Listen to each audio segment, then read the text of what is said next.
É com muita alegria que aqui estamos dando início a mais um Evangelho, Luz no Lar.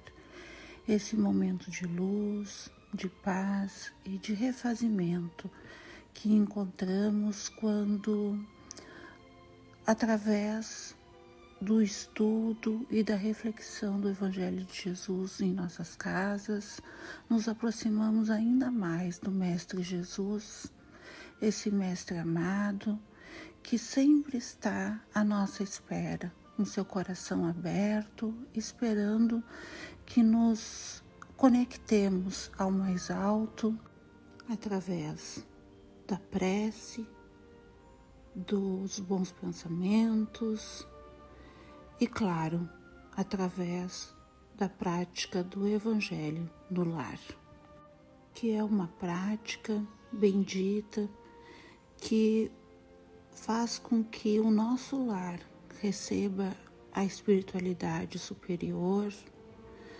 que nos brinda com as melhores vibrações, realizando uma higienização, não só no lar em que nos encontramos, mas também que se estende a uma quadra inteira. Então, quando realizamos essa prática, não estamos somente nos beneficiando, mas também estamos beneficiando a muitos outros lares próximos ao nosso. Mas essa presença espiritual nos leva à questão da disciplina, pois que ao escolher um dia e horário semanal, nós assumimos um compromisso com a espiritualidade amiga. Claro que imprevistos acontecem, visitas, viagem. Mas o que fazer nesses casos? No caso de uma visita, podemos convidá-los a que participe. Mas, se for uma viagem, dentro do possível, nos conectemos de onde estivermos e realizemos o Evangelho normalmente. O culto do Evangelho no lar é luz.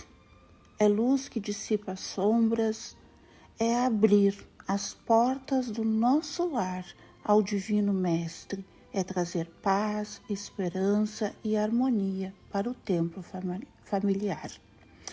Emmanuel, no livro Luz no Lar, nos afirma: dentro desse paraíso que alguns já estão edificando a benefício deles e dos outros, o estímulo é cântico incessante, a bondade é uma fonte inexaurível de paz e de entendimento, a gentileza é a inspiração de todas as horas, o sorriso é a senha de cada um e a palavra permanece revestida de luz, vinculada ao amor que o amigo celeste nos legou.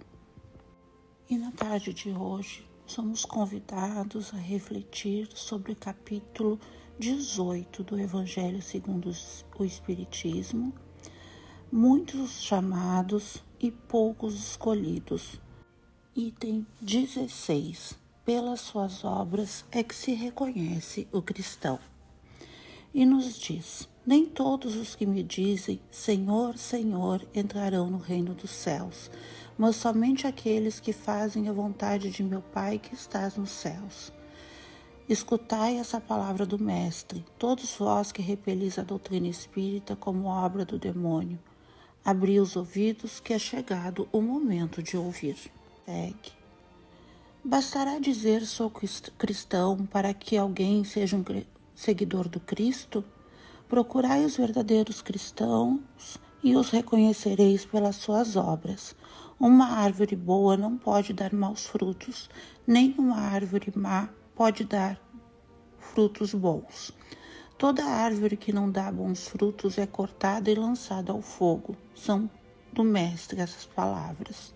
Discípulos do Cristo, compreendei-as bem, que frutos deve dar a árvore do cristianismo, árvore possante, cujos ramos frondosos cobrem com sua sombra uma parte do mundo, mas que ainda não abrigam todos os que se hão de agrupar em torno dela.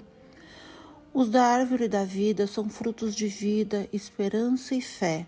O cristianismo, qual o fizeram muitos séculos, continua a pregar essas virtudes divinas e esforçar-se por espalhar seus frutos, mas com poucos o colhem. A árvore é boa sempre, porém maus são os jardineiros. Entenderam de moldá-la pelas suas ideias, de talhá-la de acordo com as suas necessidades, cortaram-na, diminuíram, mutilaram. Tomados estéreis, seus ramos não dão maus frutos, porque nenhum mais produzem. O viajor sedento que se detém sobre seus galhos à procura do fruto da esperança, capaz de lhe restabelecer a força e a coragem, somente vê uma ramaria árida pronunciando tempestade. Em vão pede ele o fruto de vida à árvore da vida. Caem folhas secas, tanto as remexeu a mão do homem que as crestou. Abri, pois, os ouvidos e os corações, meus bem-amados. Cultivai essa árvore da vida, cujos frutos dão a vida eterna. Aquele que a plantou vos concita a tratá-la com amor, que ainda havereis dar com abundância seus frutos divinos. Conservai-a tal como Cristo vô-lo entregou. Não a mutileis, ela quer estender sua sombra imensa sobre o universo. Não lhe cortei os galhos, seus frutos benfazejos caem abundantes para alimentar o viajor faminto que deseja chegar ao termo da jornada. Não amontoeis esses frutos para não os armazenar e deixar apodrecer, a fim de que ninguém sirva. Muitos são os chamados e poucos escolhidos.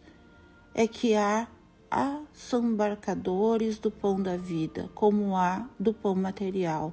Não sejais do número deles. A árvore que dá bons frutos tem que dar para todos.